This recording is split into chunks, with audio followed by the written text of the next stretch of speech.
banyak berita dan kabar bermunculan yang menyatakan bahwa Gunung Padang bukan merupakan gunung dari alam, melainkan merupakan sebuah bangunan piramida yang dibuat oleh sebuah peradaban yang cukup maju. Bahkan ada yang menyebutnya adalah peradaban Atlantis. Konon di dalam gunung tersebut menyimpan sebuah kekuatan supranatural yang sangat besar sekali. Mari kita bahas ada misteri apa di Gunung Padang ini.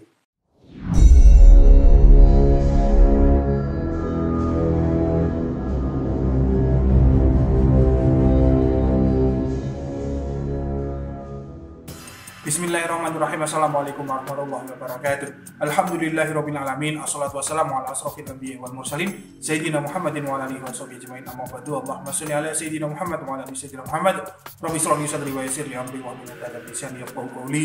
Raditu billahi rabban wa bil islam dinan wa bi Muhammadin nabiyyan wa rasulan. Rabbi zidni ilman warzuqni fahma. Amin. Selamat datang, selamat berjumpa kembali para pemirsa sekalian di channel Spiritual 21, investigasi supranatural tanpa batas. Gunung Padang itu merupakan salah satu situs prasejarah yang diketahui adalah peninggalan kebudayaan megalitikum. Gunung Padang ini terletak di Provinsi Jawa Barat, tepatnya yaitu di Desa Karyamukti, Kecamatan Cempaka, Kabupaten Cianjur. Luas kompleks bangunannya itu kurang lebih adalah 900 meter persegi. Terletak di ketinggian 885 meter dari permukaan laut. Dulunya itu Gunung Padang merupakan hutan belantara pemirsa.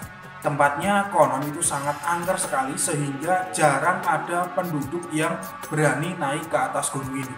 Namun semenjak tahun 1970-an, penduduk sekitar itu mulai memanfaatkan lahan yang ada itu untuk bercocok tanam.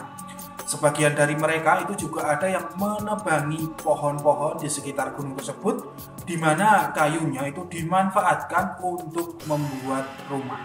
Di tahun 2010 itu mulai banyak berdatangan para peneliti dari berbagai disiplin ilmu. Hal ini seiring dengan munculnya sebuah teori bahwa kerajaan atau benua Atlantis itu dulunya itu ada di Indonesia. Peradaban Atlantis yang hilang.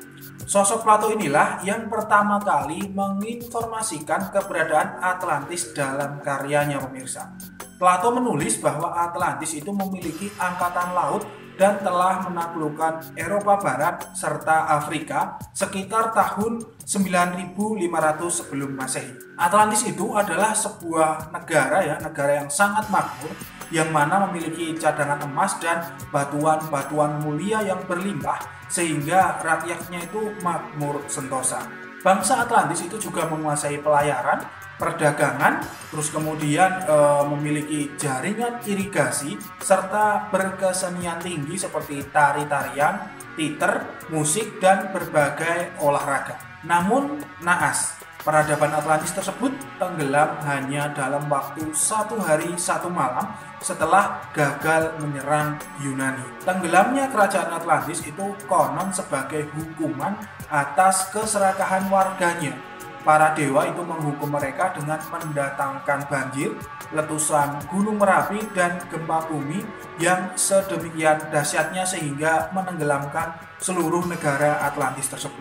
Namun selama ribuan tahun sisa-sisa peninggalan kerajaan Atlantis tersebut hilang tidak ditemukan.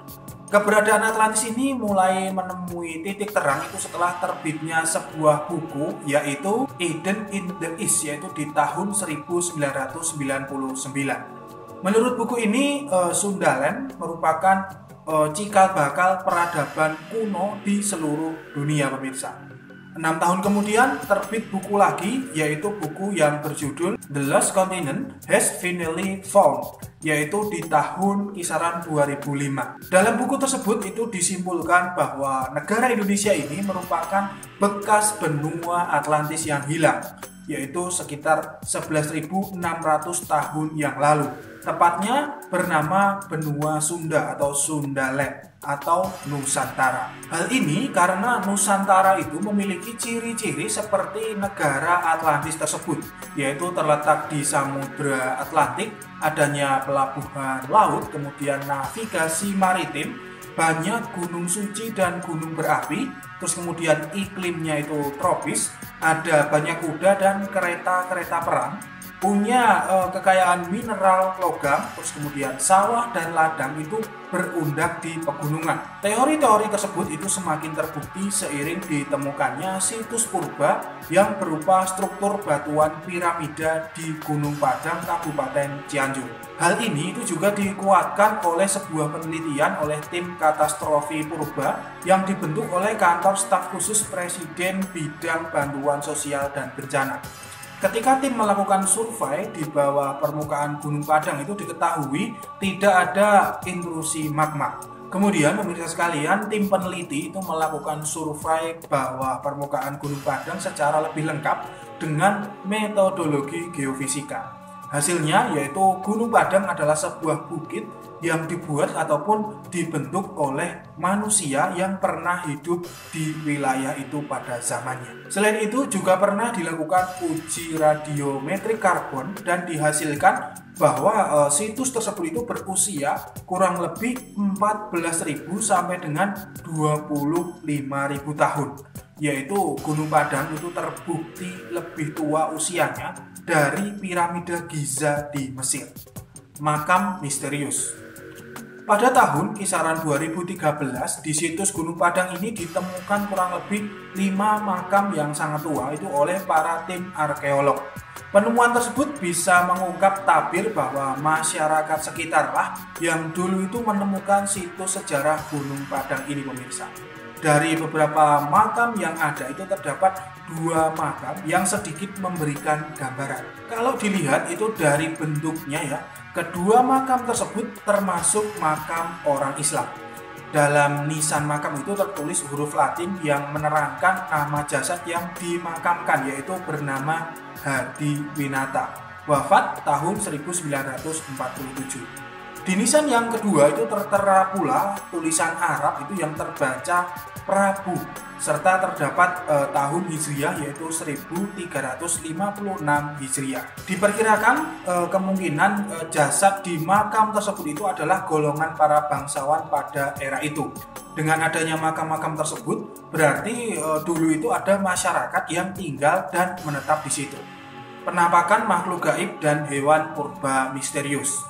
Diceritakan itu oleh masyarakat sekitar bahwa banyak yang melihat berbagai penampakan makhluk gaib di area Gunung Padang ini. Wujud dari penampakan itu bermacam-macam. Yang paling sering menampakkan diri adalah wujud kuntilanak yang mana menghuni pohon damar di area Gunung Padang ini.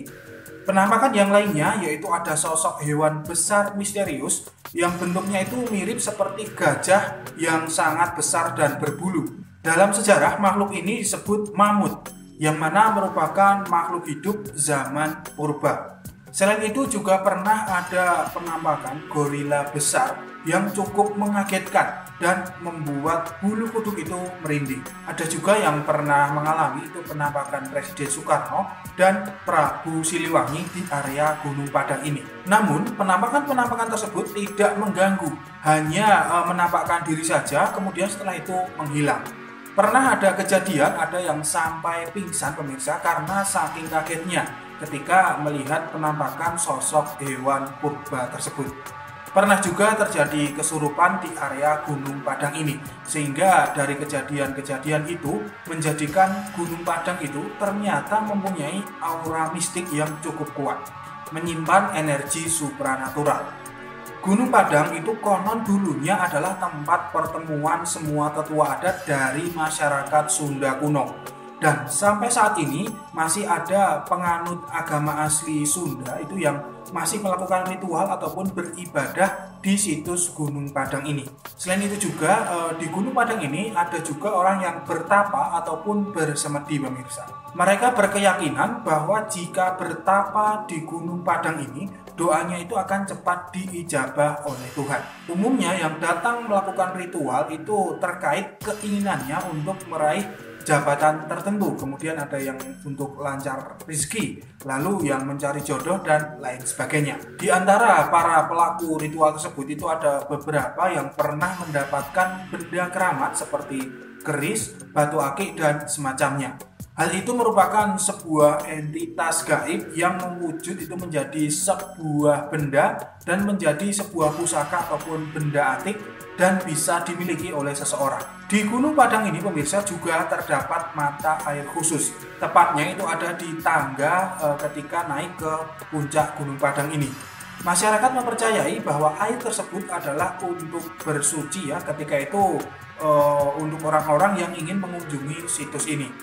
Air tersebut dipercaya juga mempunyai energi mistis atau energi supranatural agar seseorang itu awet muda dan mempunyai daya pengasihan serta kewibawaan.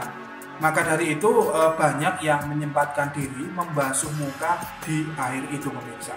Dari berbagai pemaparan tadi, semoga suatu saat nanti pemerintah itu lebih bisa memperhatikan keberadaan situs Gunung Padang dan bisa mengadakan penelitian yang lebih mendalam serta mungkin melakukan penggalian yang lebih luas lagi. Tidak menutup kemungkinan itu dengan terkuaknya situs Gunung Padang ini akan merubah sejarah dunia, yang mana kiblat peradaban dunia itu bukan lagi di barat tetapi di Asia Tenggara, khususnya di Nusantara ini. Sehingga dengan begitu akan menjadikan Nusantara ini bangkit dan berjaya seperti zaman Majapahit dulu. Bagi yang penasaran dan mungkin belum pernah ke Gunung Padang, silahkan untuk coba mengunjungi dan lihatlah berbagai karya seni yang tiada duanya di dunia ini pemirsa. Namun jangan lupa untuk selalu menjaga adab dan sopan santun agar tidak terjadi malapetaka yang mungkin menimpa Anda ataupun keluarga Anda. Hal ini karena Gunung Padang itu merupakan situs keramat yang menurut berbagai kalangan spiritualis di dalam Gunung Padang tersebut tersimpan kekuatan supranatural yang sangat dahsyat. Terima kasih telah menyimak. Saya Patih Malam undur diri, kurang lebihnya mohon maaf. Subhanakallahumma wa bihamdika asyhadu an la ilaha illa anta astaghfiruka wa atubu ilaik. Alhamdulillahirabbil alamin wa billahi taufiq wal hidayah wa ridha wal inayah. Wassalamualaikum warahmatullahi wabarakatuh. Salam spiritual.